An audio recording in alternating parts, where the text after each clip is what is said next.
In 2013, Dan Norris was 2 weeks away from unemployment, following 8 straight years of business failure. The following week, and with no funding, he launched an idea that within 2 years was $1 million recurring income business that was quickly snapped up by GoDaddy. He's now onto his next venture and having a ball. Let's go and find out exactly how he did it.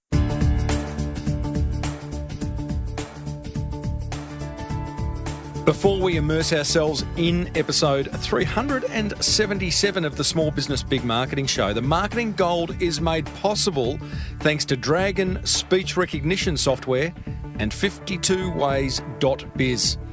Dragon's amazing.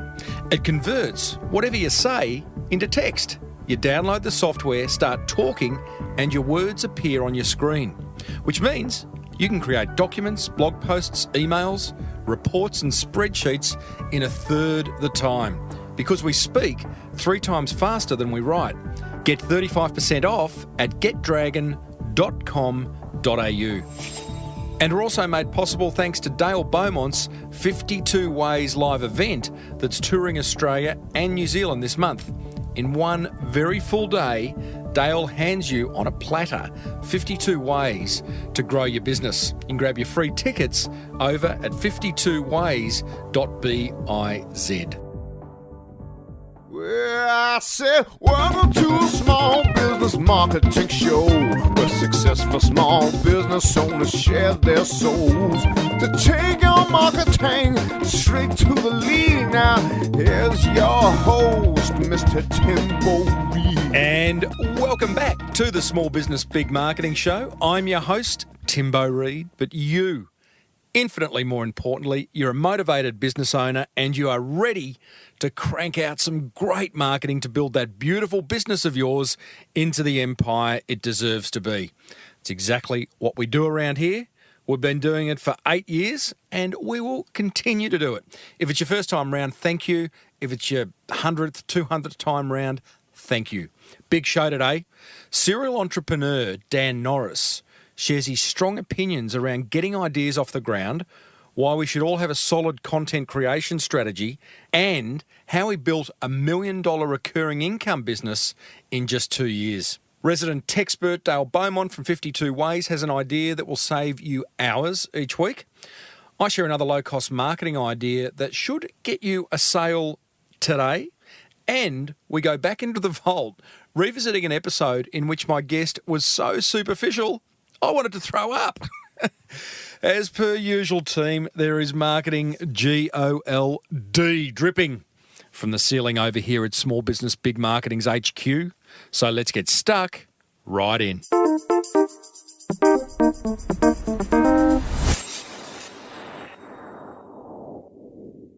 Normally, I share upcoming guests at the end of each episode, but I'm way too excited with a couple I've just booked in. The world's leading search engine optimization expert Rand Fishkin from Moz will be rejoining us after a 2-year absence, and he's going to update us on SEO best practice for the coming 12 months, and it's going to be a highly, highly practical episode. That's coming up. And legendary Channel 9 newsreader Peter Hitchener will be taking us behind the scenes of how he's using Snapchat, Periscope, and pretty much every other social media channel to build his personal brand and get more people turning in to the Channel 9 nightly news. Now, Peter is not 60. He's not 65. He's a little bit older than 70. And boy, oh boy, is he nailing social media. 2 very insightful interviews coming up. You excited? I am. Righto, time for a quick productivity tip.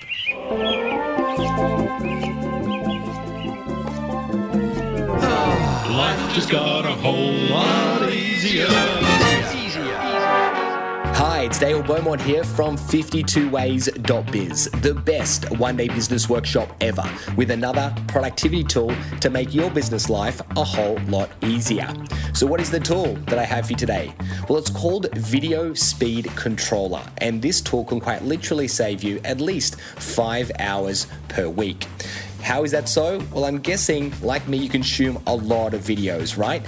However, most people watch videos in just normal speed. However, with this tool, you can speed videos up and you can watch them in 1.5 speed or 2x speed or 3x or more. So if you've got a video that goes for, say, 10 minutes, you can actually consume that in 3 to 5 minutes if you use this tool. Now, it's available for free as a Chrome extension. So if you're using the Chrome browser, you can search for extensions. You can then install a video speed controller.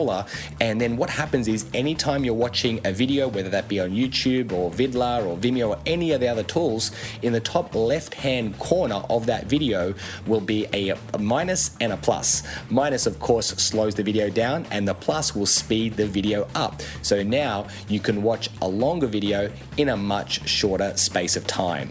So go ahead and check out the Video Speed Controller. You'll be glad you did. There you go. I told you life would get a whole lot easier. This has been Dale Beaumont from 52ways.biz. Now, back to you, Timbo. Life just got a whole lot easier. That is a great tip, Dale. Hey, if you're wondering if you'll be able to understand what someone is saying at, say, double speed, for example, well, I'm speaking at double speed right now, and you can understand me, right? I'm probably making more sense than normal. Now, back to normal Timbo. Hey, if you're loving the productivity tools Dale is sharing, then you're going to love his upcoming live events. They're 8 hours of solid business building gold. Happening around Australia and New Zealand, you can grab your free ticket or 3 for you and a couple of mates now over at 52 Ways. That's 52ways.biz. Coming up after today's interview, I'll give you a ninja marketing idea that gives me a 90% conversion rate. But right now, excuse me while I call my daughter.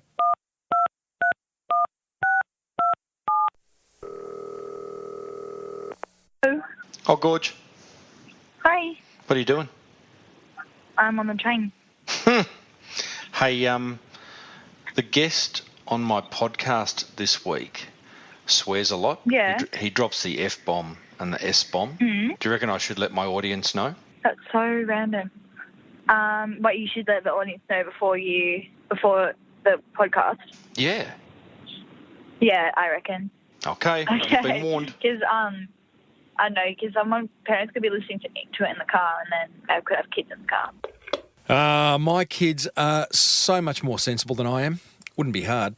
Okay, let's meet serial potty mouth and entrepreneur Dan Norris, who's failed for a very long time before succeeding. Dan endured 8 years of failure before selling his first successful business to GoDaddy for an undisclosed sum in 2016.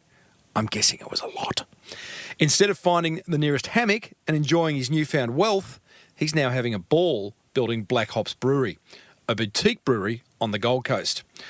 One thing you'll quickly pick up about Dan is instead of messing around validating the plethora of ideas he has, and he has plenty, as he'll explain, he simply goes ahead and launches, making decisions based on real-time information from real customers to build real businesses. So I started off by asking him a real question. What's the biggest animal he could knock out with one punch?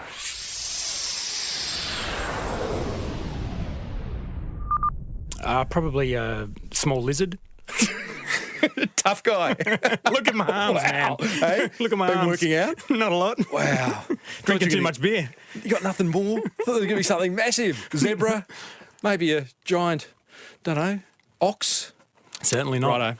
Hey, in 2013, you were 2 weeks away from unemployment after 8 years, right? of Thanks for just reminding me. Well, is that the truth? Yeah, absolutely. What was going on? Well, I think I tend to do things without doing a lot of research before doing them. So I got a promotion at work in 2006. 2 weeks later, I quit, started a business building websites for people. I'd never built a website before, and then spent the next 7 years trying to figure out every aspect of doing a business, building websites, designing websites, marketing, all of it. And it never worked. And so I got to the end of that. I sold that business for not a lot of money. It gave me a year to build something else. And by the end of that year, I'd spent all my money and I was back to square one looking for jobs. Wow. So clearly, I mean, you've had some success now. That's why you're here, eh? But do you reflect back on those 8 years of business failure, in your words, as being just like, thank God for that? No, God, no. I mean, I wouldn't want anyone to fail. I didn't enjoy failing at all, and I don't think, a lot of people kind of idolise this idea of failure. I fucking hated it. It was awful, and I still fail all the time, and I still hate it just as much as I did before. Yeah. I thought you were going to give me one of those entrepreneurial cliches of fail and fail often, just, No, not at all. I mean, none of that. I think there's a lot of learning in there, but whether or not 8 years of all of that up and down and all of that time earning bugger all money and all that failure and all that skipping holidays and, getting abused by clients and all of that is worth it, or the smartest way to do it, I'm not so sure. Okay. But it must have had some positive impact on where you are now, or do I just move on? No, for sure it did. I mean, I think, like... Trying to find the tears, mate. No. Well, the thing is, it's a good learning experience because if you fail for that long, you just think about it, and you get to a position where you're like, okay, well, I actually have to do something very, very different next time. And so when I finally launched WP Curve, which was a couple of weeks after then, I'd drawn on all of the failures from before, and it was essentially a similar business. It was fixing people's websites, which is very similar to building and supporting websites.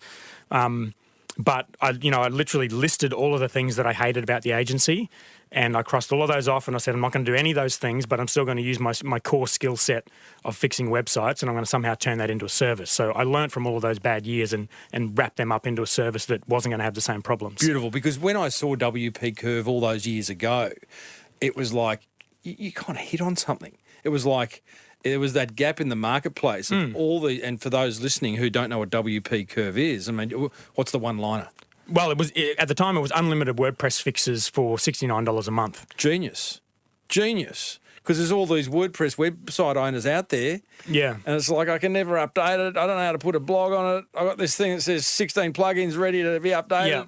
You were the guy. Yeah, and it was a huge market. It was when I thought about it, I thought, okay, I previously didn't like the idea of just choosing one platform, but I thought we're talking about 70 million websites here. Yeah. Like it's not a niche. No. It's a huge market. Yeah. So, I just thought, well, okay, if I can get 1,000 of these people to pay me $70 a month, then we're talking $1 million business, and that ended up happening. So Dan, just take us through the thinking around that. You'd been working on websites in those 8 years of hell. Yeah. You'd finally sort of at one day gone, hang on, there is something here, but I just haven't found what that something is that people really, really need. Mm-hmm. So you literally jotted stuff down, like what is working, what is the pain point of people? Is this what you've done? The pain point came to me anyway because since I'd quit the web agency, I'd turned down so much work it wasn't funny because A, I couldn't do it because of restraint of trade from selling the business, and B, I hated it. I didn't want to do any agency work ever again. So I was constantly hit with the pain point, but the challenge for me was, well, I didn't want to do any of that stuff. How do I make a business doing things that I did want to do, but still using that core skill set and not just think up something silly like I'd done every other time? I had 4 or 5 weird ideas for businesses, and I'd tried all of them, and none of them had anything to do with my core skills. Like what? Oh, I had actually one I had, which apparently is really good now, is I wanted to build pot plant stands for like heavy duty pots. That was one of the 5 random ideas. Right. And I went. This is 4 years ago. I went into Bunnings the other day. There's an entire section for them. Heavy duty pot stand. Oh, yeah. Who would have thought? Well, I would have. It was 4 years ago. I probably should have done it. What were the other ones? Oh, I had a surfing app that was going to be like you go for a surf and you check it in and you rate the wave and that kind of stuff. The other one was an analytics dashboard, which was the one I ended up going with. And I really just went with it because it was the one that seemed to be the least shitty idea. Like the pot plant stand, I have absolutely zero idea about anything to do with it. The surfing one, no one makes money from surfers because surfers just don't spend money. Mm-hmm. They make money from clothing and stuff for people who pretend they're surfers. Yeah. But and so the analytics dashboard was just one of the only one that kind of seemed like it could be a good idea. Are you one of those? I want to come back to WP Curve because I'm interested in how you kind of got that to market and marketed it. But are you one of these guys that is just hit by ideas constantly? Yeah. Do you like that? Or does it freak you out? I've sort of learnt to ignore it a lot. There was a time where I would just run with every idea. I've probably tried 50 different projects or businesses, and I can only think of 3 that have worked. Right. But, if I didn't have the 50, I probably wouldn't have the 3. How many domain names do you own? Not that many anymore. I did have 250 at one point. I've got about 4 or 5 now. Oh, that's all right. Yeah. Goodness me. That feeling of like, that's a good idea. I'll just see if the domain's available. It is. I still do that. So I have the 24-hour rule, so I have to sleep on it and then wake up the next day. And if I still think it's a good idea, I'll register it. Right. And it's still always a mistake, but at least, you only register 1 instead of 50. Are you actively looking for ideas, or because you've got you've got stuff on? Yeah, I'm deliberately shutting down ideas, even if they're good ideas. Right. Okay. Good. All right. Maybe there's an idea in sharing those ideas so that others can profit from I've your done ideas. that plenty of times. I've done it, with the book. I've put out it in my community. I've told people to launch certain businesses and supported them to do that, and they've launched them. Have they listened? They have listened. Sometimes, yeah. There's been companies that have launched as a result of ideas I put out there. And nice little 10% slice to That'd be nice, wouldn't Dan it? Norris. No. Isn't that amazing? No. Do you think that's amazing, or do you think, oh well? No, good on him? I think if you can start a business and have a spare 10% to give to someone who hasn't done anything, then you're a freak. Like, for the most part, you're just trying to cover costs and get by. Yeah. Like, I'm all for it. If you want to have a crack at it, I'm not going to do it, so go for Yeah, it. fair enough. So back to WP Curve, you'd hit on something. Can you think of the point where everything sort of started to really hum along? Yeah, well, so in that position there where I was sort of 2 weeks away from having to get a job, with the analytics dashboard, I'd had $476 in monthly recurring revenue built up in a whole year. And that was my Well done, monthly buddy. revenue. Thank Well you. done. Thank you. Thank you. And my expenses were $2,000 a month, but you can just cut the audio guy can cut that out.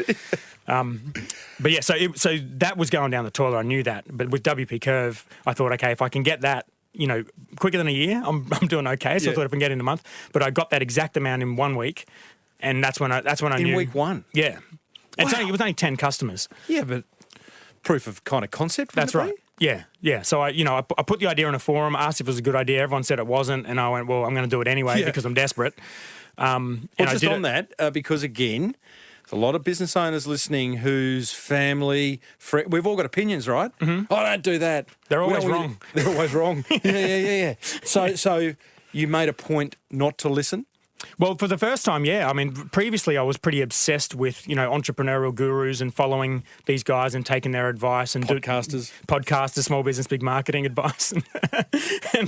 and at that point, it was just desperation. I literally, if I didn't launch it, I was going to have to get a job. If I did launch it, there was a very, very slim chance that everyone was wrong and that I could somehow figure out a way to make this work. Right.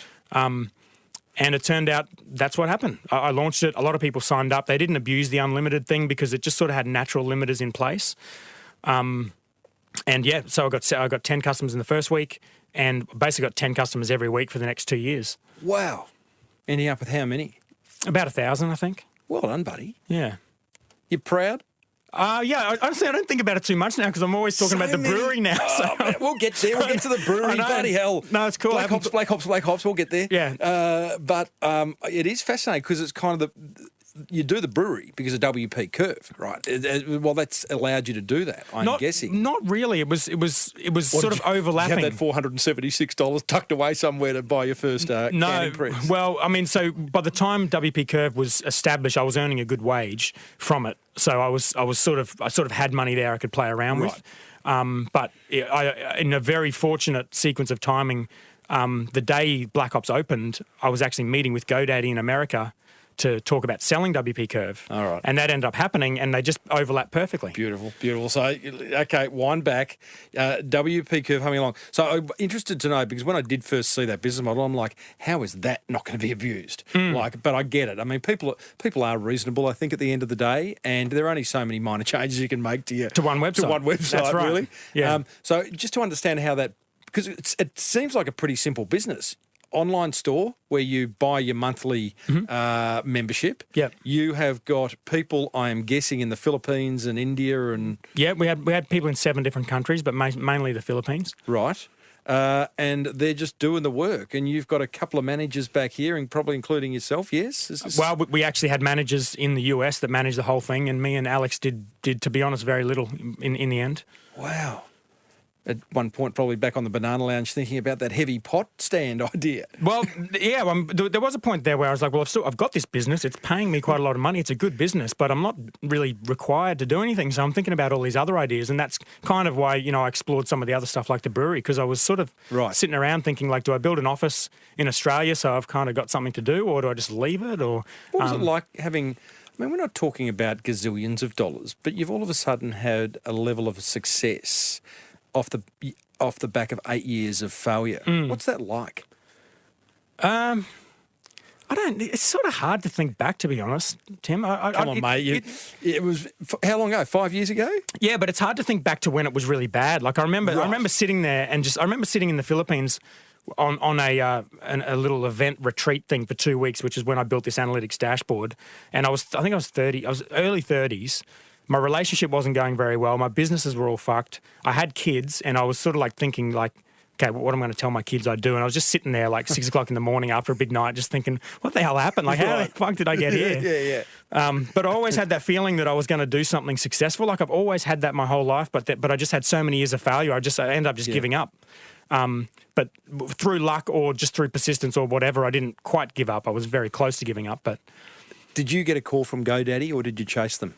A little bit of both. There was actually an Australian company that are pretty well known in the WordPress space that were talking to us about buying us, and we went through a process with them, and it didn't go through. And I sort of thought maybe it was a bit of a fact-finding mission or something on their part, or I don't know. But once we started thinking about selling it, it seemed to make sense. I wasn't really that involved in it anymore. I was sort of getting excited about doing other things. I could see that it was valuable because there was other companies telling us they wanted to buy it.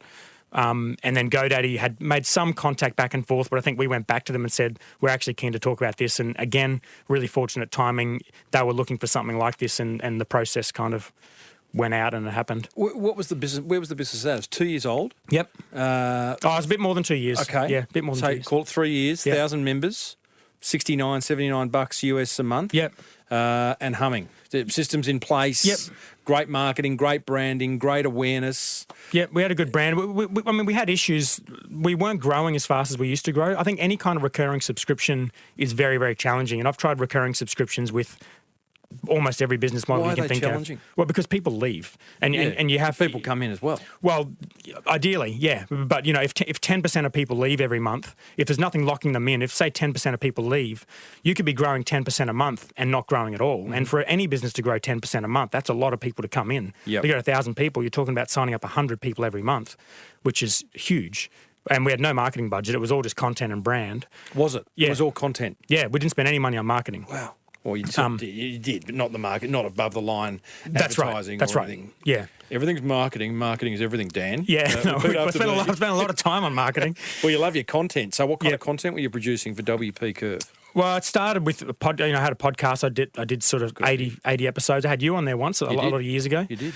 I've written hundreds of blog posts. I've written 4 books. Spoken at conferences around the world. Let's just touch on this because you're doing it for Black Hops now. Mm-hmm. And the power of content. Do you think that business owners are getting it yet? I think more so now with social media, because I think a lot of businesses that I see, especially in the hospitality space, they're actually really good with social media. Like in the past, no one was good with blogging because it was just way too misunderstood.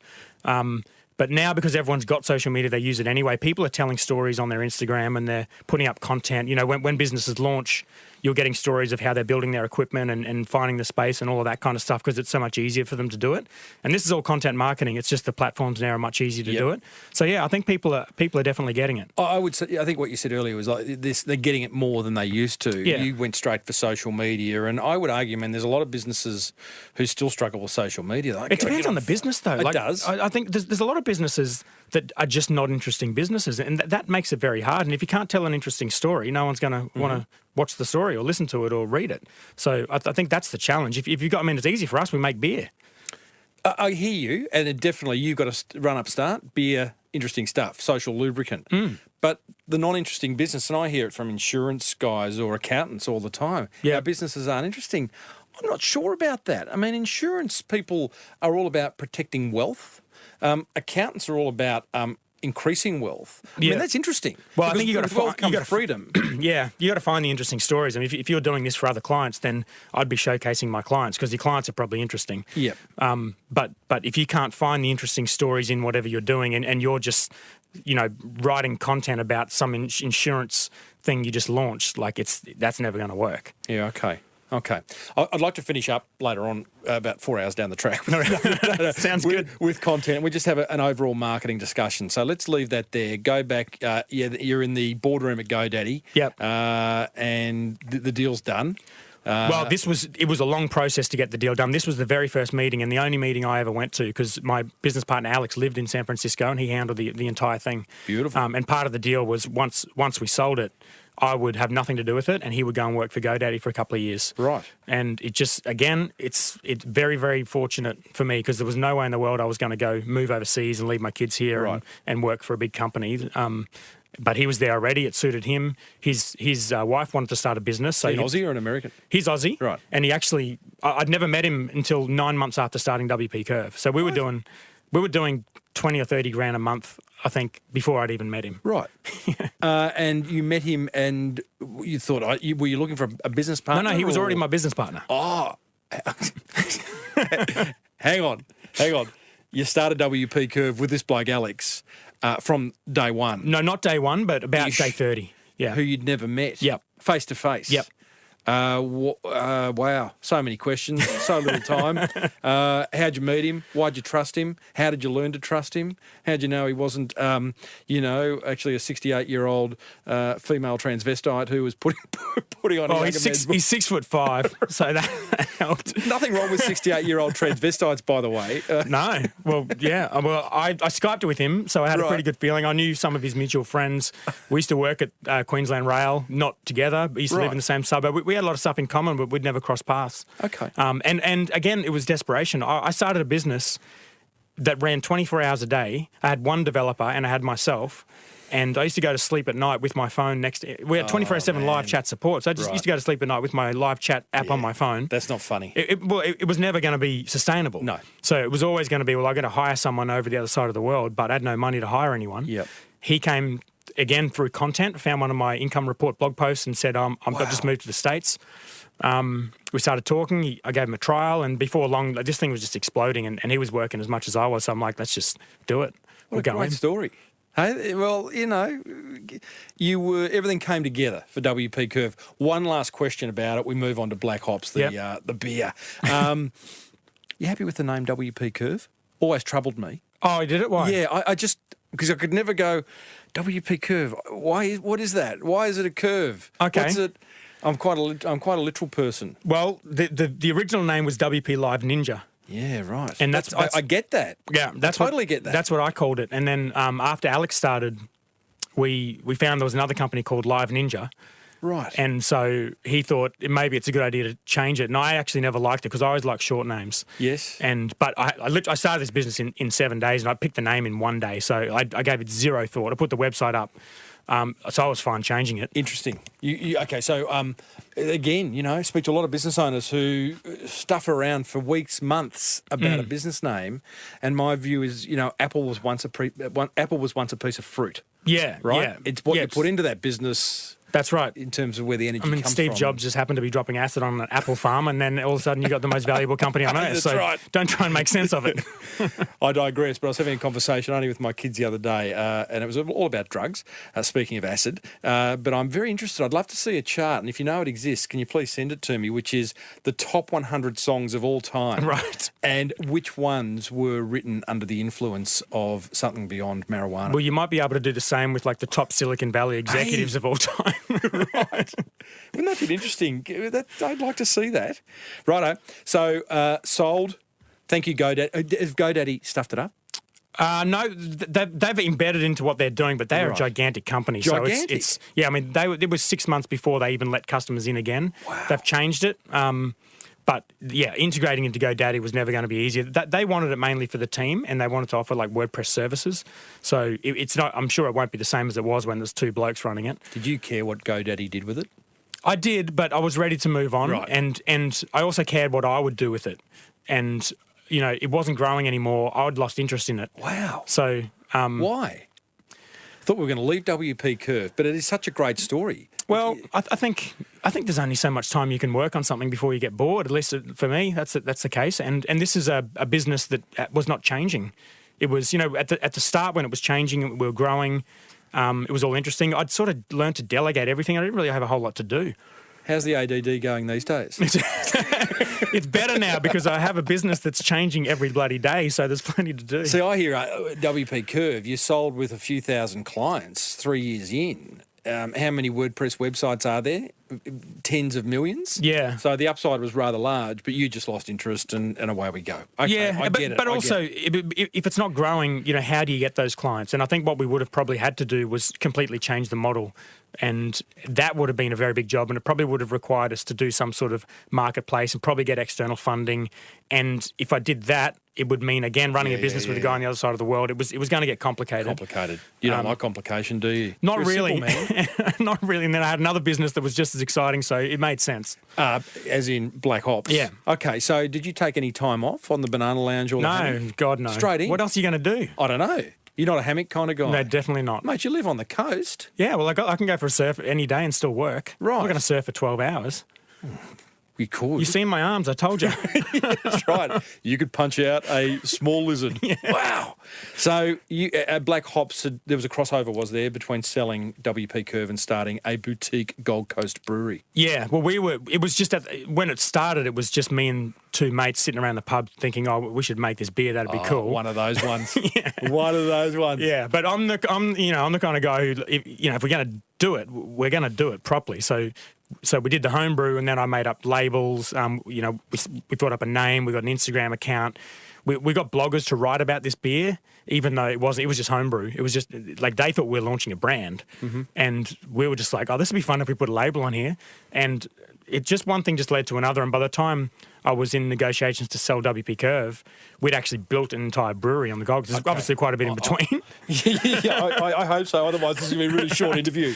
I like this because what I heard then was that three blokes sitting around at a pub going, gee, wouldn't it be fun to start a micro brewery? Well, see, it wasn't even that then. It was literally some beer. It was Eddie, my best mate of 15 years, had this idea to brew one particular beer, which is an eggnog stout. Yeah, sounds disgusting. No, it's not. It's delicious. Right. And well, everyone else thought that too because no one else had made it. So, but when we made it, Eddie happened to be right, and he wasn't a brewer, but my other mate Govs was. So we had the brewer, we had Eddie with all these crazy ideas for beers, and we had me who's into the marketing. What were these two guys doing? Because you're looking for something. This is 2014, deep when WP Curve was growing. So I wasn't looking for something. I literally just happened to be there, pure luck. Right. Eddie was working for government where I used to work at Queensland Rail. Still, he stayed there for another decade. I reckon that's hilarious that you were a public servant at a point in time. Well, yeah, for 3.5 years. For your profile shot for the show notes of this episode, can I have the lanyard? Yeah. I kept it for a while because I got free train travel, but they cut that. Oh, love it. Yeah. So, okay, so what I did here, though, is in getting Black Hops off the ground was that... Is it Black Hops? Okay, I want to say Black Ops, but it's Black Hops. Yeah, no, we don't want a lawsuit. It's a great name. But because you love branding, and I reckon the branding of your beer across all the different types of beers that you have is beautiful. Thank you. Yeah, I really do. Everything from the selection of the cans and the tap monikers or whatever and the labels, it's beautiful. Am I right in saying that very early on in the idea, you went off and got some labels done and that injected some energy to give a little kick along, and then you open up an Instagram account and you share it, and it's all these little things that have cost nothing that have built an idea, a momentum around an idea that could have easily gone nowhere. That's right. Well, it was a story, and it was the same with WP Curve. And when I think about the businesses I've started that failed, it's always been that there's just nothing interesting happening there. But this is a story that's like almost a universal story for blokes. Sitting around a pub, thought we'd make some beer, ends up brewing a beer with Call of Duty and building their own brewery. We're on the Channel 9 News, for God's sake. Were you? Yeah, when we did the Call of Duty beer. Peter Hitchen had just walked past, our loyal newsreader. Right. Early days? It happened gradually, but yeah, you're right. The branding. Channel 9 News, though, sorry, did that happen early on? It happened when we did the Call of Duty beer, which was 2015. Oh, okay. But it all sort of led up because we did the branding on the bottles. We sent it out to bloggers. They liked it. They talked about it as if we were building this brand.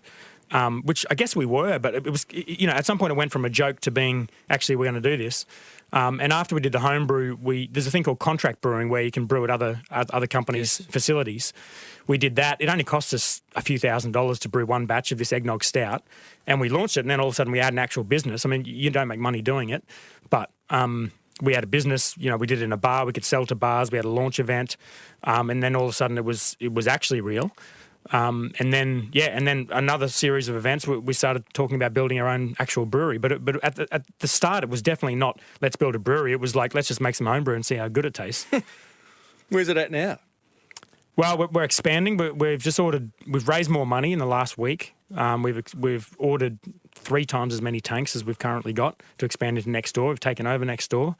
Were you in an industrial estate in a warehouse? Yeah, but we're in a really good spot on the Gold Coast. We're probably only 200 metres to the beach. Wow. We're right near the highway, all the restaurants, and it's semi-industrial. 200 metres from the beach, not industrial along there, mate. That's prime real estate. That's right. It's a very good spot. We're lucky. We kind of got in at a good time, and the owner, again, found us through content, which is always the theme in everything I do. He reached out to bloggers. I love that theme. I just don't... I mean, I want everyone listening to this show, this episode, and the show, like, to understand just how powerful content is. Because, again, going back to my earlier question, the importance of content. So I get social media is important, but, you're great at posts. Some people aren't great at posts. Yeah. But you can also go and blog, you can podcast, you can video, you could have forums, you could self-publish some books. I mean, there's so many different ways. And my book, The Boomerang Effect, is all about the fact that the more helpful you are in your marketing and the more prolific you are in your helpful marketing, the more it will return multiples. Yeah. And those multiples aren't just customers and inquiries. That's right. Those multiples are, I might just find myself on the Channel 9 News, or I'm now being asked to speak at conferences, or someone from San Francisco's hit me up and wants to partner. This is the boomerang effect in action, because you're creating either helpful and or engaging and or entertaining content, right? Yeah. Well, the investors is a big one, because our investors came to us through our content and, just were drawn to the story, became friends with us. And then, with investing in Australia, you have to kind of raise money from families and friends. And that'd come through all the content as well. So it ended up leading to people literally funding this business for us. It would be fair to say, the brewery now, you're expanding. You don't. I can't go and have a beer at Black. You sure can. I can. Yeah. We're open every day other than Sunday, and I we're can open lean on the 12 to bar 6. and talk to Dan Norris and go, mate. You sure can. Not now because I'm in Melbourne, but yeah. You're a publican. Yeah. This is fantastic. Yeah. There's the 3 owners work the bar. We've got a full-time bar manager who works there as well. We've got a sales guy. We got a proper little bar going there. What kind of volumes are we talking in terms of beer? Not a lot. Our current system, we only really put out about 10,000 litres a month or 12,000 litres a month, something like that. With the new tanks, we'll be able to do about 45,000 litres. The site is quite small. It's probably the smallest site you could probably have a brewery this size. It's very, very cramped. But it's a decent-sized brewery, just a very, very small site. But, yeah, I think we've maxed out the tanks after sort of 11, 12 months. So we're making as much beer as we can. Making money?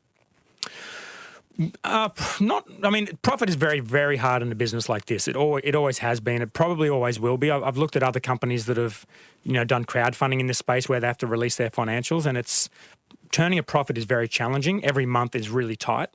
But we're growing very quickly, and there's a point where you get to a level of scale. It's always a compromise. I mean, we could have the very small brewery and have the bar there that does 60% of our revenue, and we would do quite well, but we don't want to do that. We want to build a big company and a brand that's selling packaged beer around the country. You do? Yeah, and that's an expensive thing to do. So we're never going to be massively profitable until we get to a decent scale. But just getting that balance right, I think last couple of months it was sort of 30% revenue on the bar and 70% wholesale, or 30, 40%. But we want it to be well the other way and have a decent, thriving wholesale business, which is going to take some work. You want to be a stone and wood? Absolutely. Right. Yeah. Why do you reckon you'll make it? Because I love my boutique beers. I have a bottle shop near where I live, which is like a big boy's lolly shop. Yeah. What's the bottle shop? Grape and Grain. Oh, yeah. And there are fridges. And I mean fridges of so many different boutique local beers. Not all the stuff from overseas. Local boutique beers. Yep. And that's a marketplace right there. That's all your competition. Why on earth are you going to succeed in being the next Stone and Wood? Well, I mean, I said I wanted to be the next Stone and Wood. That's cool. I mean, Stone and Wood have just crushed it, and they're probably the benchmark for this kind of business. I don't know that we will be the next Stone and Wood, but you know, you want to be. You have a dream to be. What are you putting in place to make sure? Is it? Some people say the best marketing is a great product. Is that it? Absolutely, the best marketing is great product, but a great product is not going to do any good without the best marketing as well. So I think I'm really, really big on branding. I think the types of beers we choose are really important, and we've really, with the cans, we brought out pale ale cans. No more eggnog stuff, mate. No, Come on. The eggnog's been on tap every day since we've launched, and people love it. They'll have you know. Right. So when you visit, you can try it. I will do that. The product's important, the brand's important, the story's important, but there's so many moving parts to this. I mean, you might have 500 breweries in the country, but they're not all trying to do that. You know, a popular model for, like I said, on a small scale would be just to have a small brew pub, make the money on site, sell locally, and you could have a nice little profitable business doing that, and that's a popular way to do it. Lifestyle business. I suppose so. I mean, there's quite a lot of work in this business. Yeah, I mean, really, my old business was probably a lifestyle business because there wasn't a whole lot of work in that. Back at WP Curve and God, oh my God, those were the days. Not really, because I was kind of bored. I like having stuff to do. Yeah. When's the ADD going to set in on black hops? Well, it's not going to because you're up and about. That's right. Well, I've got actual people around me and stuff to do, and everything's changing, and it's growing so quickly that.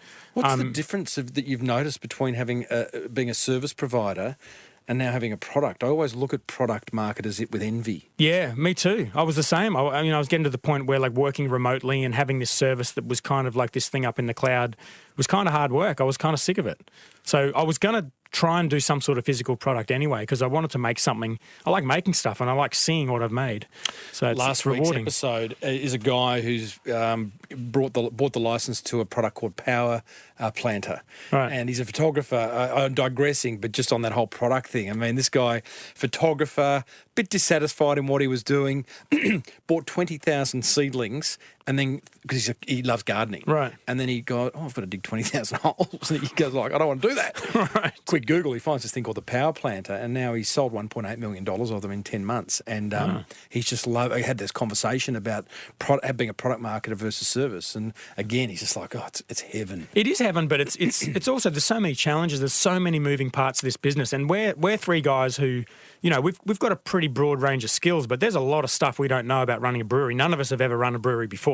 Right. So there's a lot of work in it, and there's a lot of mistakes we've made, and there's a lot of moments where you're like, shit, like we need someone to actually help us with this because we can't do this. Right. But the other business was just cruisy. I knew it all. What part of running Black Hops is freaking Dan Norris out?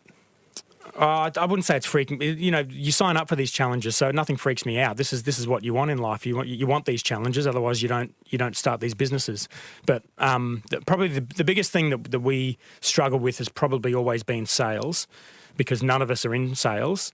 And so that's something we've just had to get other people in. We have to figure out how's this going to work. Like, you know, do we need people on the road? Do we need distributors? Do we do events? It's a minefield. It's a really, really big part of selling beer. It's, you know, in businesses in the past, for me, I've avoided sales. And my whole thing was like, I want to build a business that I don't have to do any sales. And that's what WP Curve was. It was a business that was built purely on content. Can't do that now. And a good idea. Well, yeah, but in terms of marketing, I was like, I don't want to go out and sell businesses, sell businesses my product or service. And with Black Ops, I still don't want to do that because I'm not good at it. Okay, this is interesting because you and I are similar in this. I think good marketers and marketing's great at generating inquiry, building awareness, building a feeling around the brand, right? And it brings in all this inquiry, which is kind of good because it's warm inquiry. Yep. And the sales process sometimes can take care of itself. But what you guys have to do with Black Hops now is you actually have to go out and you do the cold calling and knock on the bottle shops or the distributors or whoever you knock on and go, and they go, who are you? Yeah, I mean, especially locally, it's getting to the point now when we go in there and they know who we are. So that's nice. Locally, up and down the Pacific Highway of the Gold Coast or Brisbane or yeah, Queensland? Gold Coast and Brisbane is mainly, we sell pretty much all of our beer Gold Coast and Brisbane. That's cool. Yeah, so it's getting to the point where people know who we are and they're actually inquiring to us, which is good, but it's still sales work. And we've got a full-time sales guy, I've got another guy doing sales now, putting a CRM and a whole strategy in place and getting a lot of organisation around it because when we've got the extra tanks, we're going to have to sell 4 times as much beer. Yeah, right. Wow. Sounding a lot harder. Yeah. But a lot more fun. Right? Yeah, well, this is, like I say, this is what entrepreneurs sign up for. You have to deal with some problems, and they're the sort of ones you want to deal with. Yeah. Now, listeners, if you haven't figured it out, I am talking to serial entrepreneur Dan Norris, who I'm so glad you are finally on the show, mate, after 8 years. It's bloody fantastic discussion. Thank you. Good meaty marketing discussion. So, marketing, let's just have a broad-ranging discussion about that wonderful topic. You love it. You respect the power of it.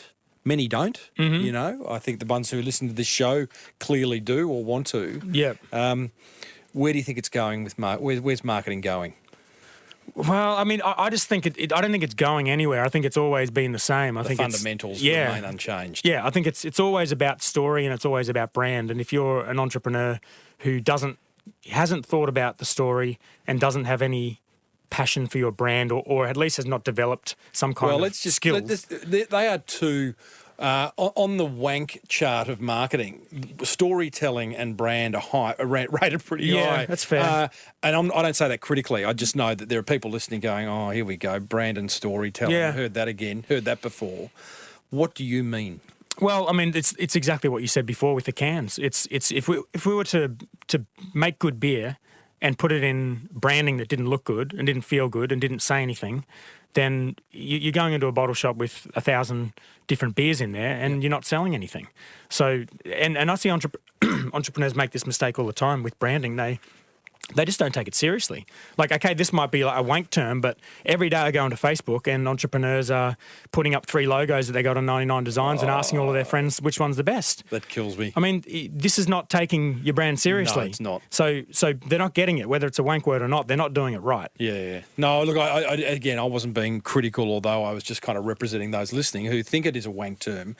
So important. I mean, having come from 20 years in corporate where I worked in advertising agency land, I mean, brand is drilled into you, and let's define brand. I mean, for me, it's an emotional attachment that you work hard at getting people to emotionally engage in your beer, because the minute they're rationally engaged, they're just worried about price, right? Yeah. So you're working on the visual look of it, the font, the name, the stories it's telling, where those stories are being told. Yeah. All that. It's like with branding, 1 + 1 = 11. Because the one by itself is just a little marketing effort. Yeah. But all those marketing efforts in its entirety, it kind of adds up to something so much greater. Yeah, and it's very hard to define too, because I think if you're the entrepreneur who wants to create something and you're doing that by going to an external designer and saying, make this look nice, it's really not going to work. So I think it comes down to the entrepreneur saying, well, this is my vision. And the reason why I got so into branding and design, I've never been a designer, but I think the thing that got me into the most was reading Steve Jobs' book. Right. And just realising,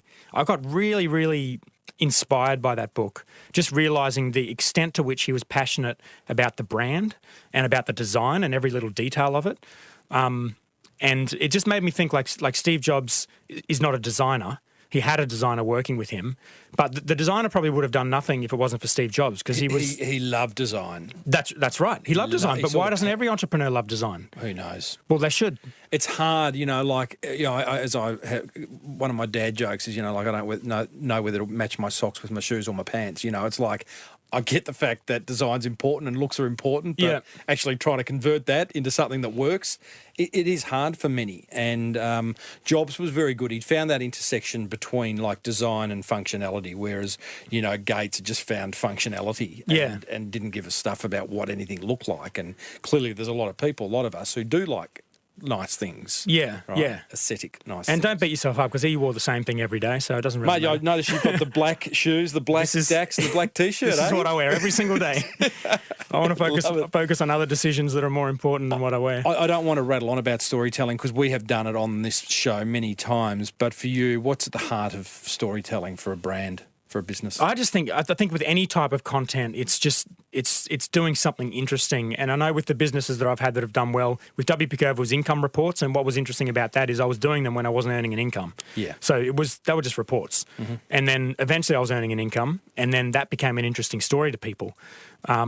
And same as with Black Hops, this idea of three blokes starting a business, we've used that to raise $18,000 with crowdfunding. We've used it to brew a beer with Call of Duty. We've written a book on it. We've just leveraged it in everything we do. Started a podcast, written blog posts, and like that. It's intertwined into everything we do now, and it's become an interesting business that people talk about. They're interested in. One thing you've done with the Black Hops marketing is that you've chosen to share what you do and how you do it and how you're building this business with others. I mean, you can go onto Black Ops website, you can buy the book, which is the story of how you've got to where you are now, and your blog posts are not necessarily beer related, they're business related. And why? There's a bit of both, but I mean, it's probably serious. the DNA of my past is to write about business. I knew nothing about beer before Black Ops, and I don't know a whole lot about it now. Govs is the guy who makes the beer, Right. and I do the blog posts. But What is it about? Because it's sort of a train the trainer strategy, isn't it? well, yeah. I mean, the thing is, it's engaging. That's one thing I say in my book is I don't like the idea of picking an avatar and creating content for that avatar, like an ideal customer, because you end up just creating boring stuff.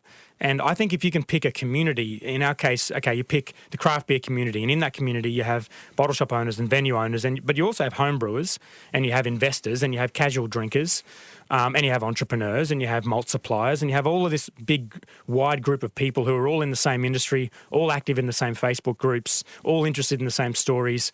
Be interesting to that entire group, and it's going to come back around. It's like you were saying with the boomerang. It's going to come back around, even if you're not directly helping one particular type of customer. Mm-hmm. And so our content will range across that whole board, and I think that means that eventually we're going to write something that's interesting to someone in that group. Mm-hmm.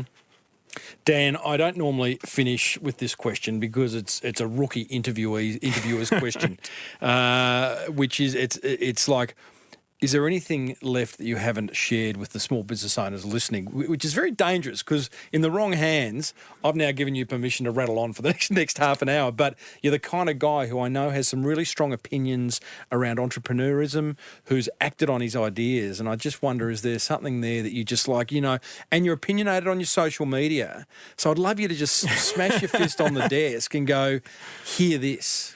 Well, the big thing I did early on, which has come full circle, was that I'd completely ignored anything local. And I know there's a lot of local businesses in your audience listening to this. And what I did was the opposite. I went and got completely inspired by everything that was happening overseas. So I listened to startup podcasts overseas. I read about companies like Apple and the Silicon Valley culture, and like these companies that are giving equity away to designers because that's how much they value design. And I just didn't stick to my local community from a business point of view at all. And I think that's not a bad idea. And now I've come full circle because I've got a local business, and now I'm really deep in the local community. But I've always thought entrepreneurs get way too siloed in how they spend their attention and their time and their friends and all of that. So I think if you're getting all of this small business and local content, I would do the opposite and get a lot of stuff from overseas and then combine the two. And don't just follow one person, follow 50 different people doing completely different things, and assume that everyone is wrong in some way and right in some way, because that's what I found with everything. No one actually knows what your business is and what you need, and I would just go a lot broader. Love it, buddy. Well said. Listeners, you can go to dannorris.me and you can go to blackhopsbrewery.com.au. Close, blackhops.com.au. There you go.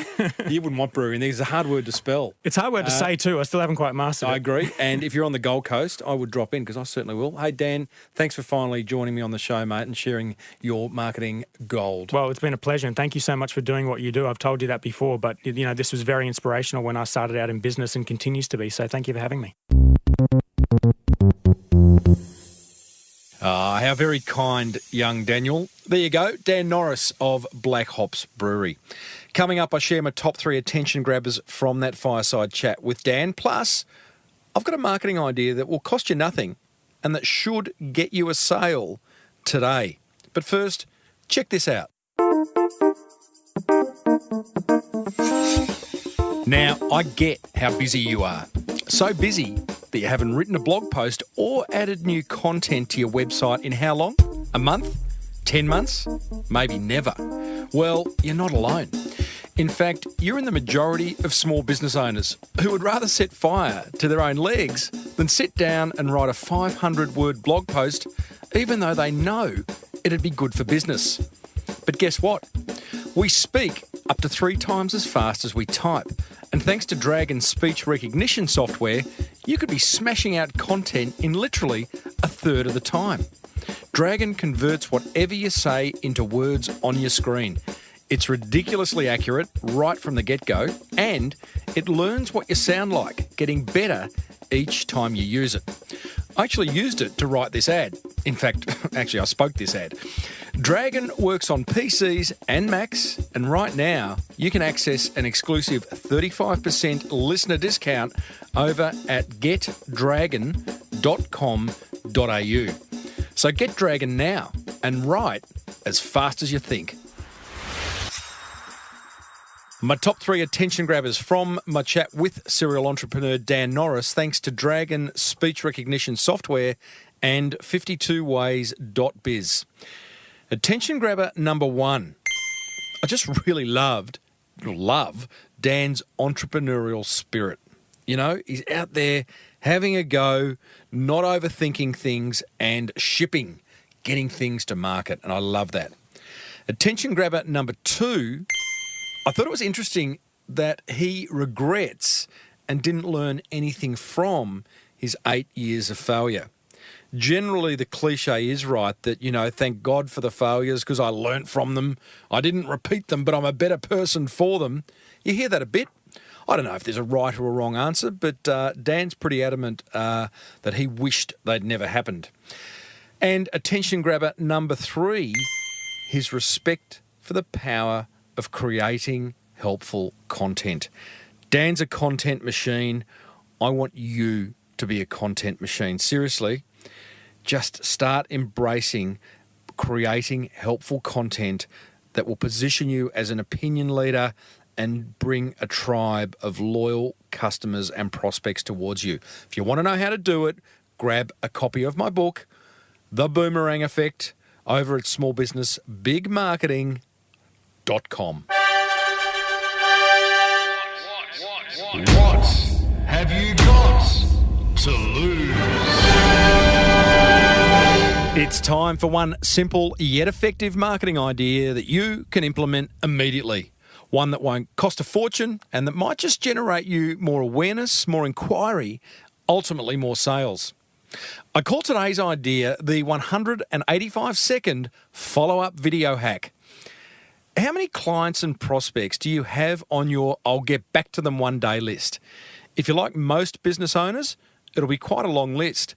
Business gets in the way and you get distracted from following these people up, which is kind of silly given how close they are to buying from you. So let me show you how to convert this low-hanging fruit into sales. All you need is your smartphone and a smile. Step 1, select the selfie video function on the message app of your phone. Step 2, record a short message to your client or prospect. Step 3, hit send, then rinse and repeat. And here's the pro tip. If you're a little nervous about being on video, then change your mindset. This is about your client, not you. So be less self-conscious and know that you're helping them make a more informed purchase decision. That's my 3 steps to the 185-second follow-up video hack. And guess how long it takes? 185 seconds, if not less. Head over to smallbusinessbigmarketing.com/377, where you'll find a link to this post, plus some additional resources to bring this idea to life, including some tips on how to record outstanding selfie videos and a link to my popular marketing book, the boomerang effect. So, what have you got to lose?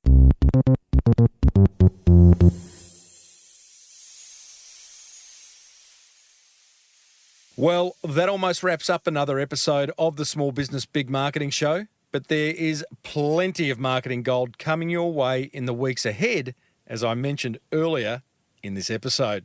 Peter Hitchener, Rand Fishkin, oh, hello. What a few weeks we've got coming up. Hey, have you listened to the chat I had with Cactus Skincare's Ryan Clark? His arguably superficial approach to branding was a little polarising, to say the least. Here he is talking about how he alters his character to build rapport with his customers. Let's target the beautiful people just because they're the people that are online. They're on Instagram, they're on Twitter constantly.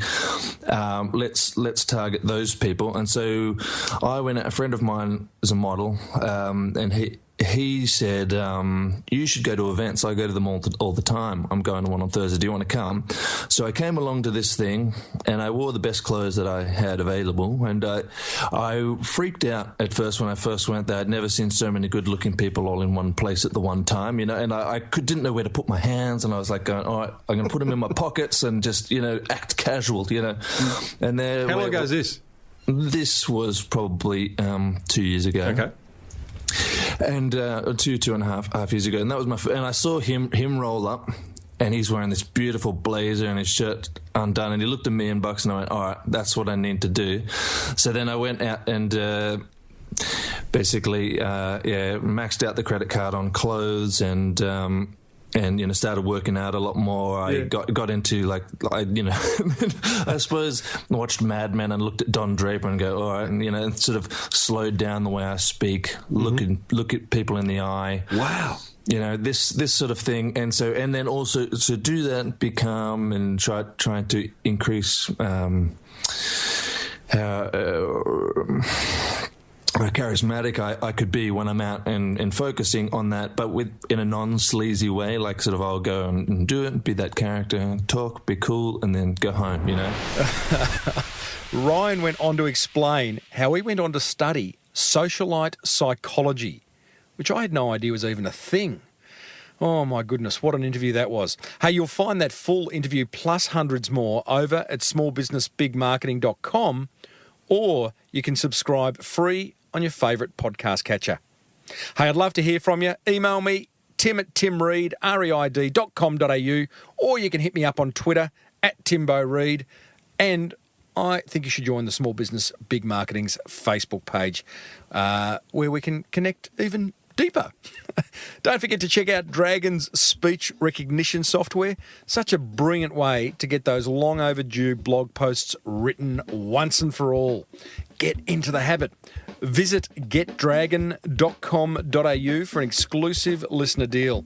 And be sure to grab your free seat at Dale Beaumont's 52 Ways event that's touring Australia now. Simply go to 52ways.biz and grab your seat, as they are limited and they're free. If you love the Small Business Big Marketing Show, then let another business owner know about it. Grab their phone, open up the podcast app, subscribe to this show, and you are away. You're doing them a favour. Until next week, I'm Timbo Reid. Thanks for tuning in. May your marketing be the best marketing. Bye for now.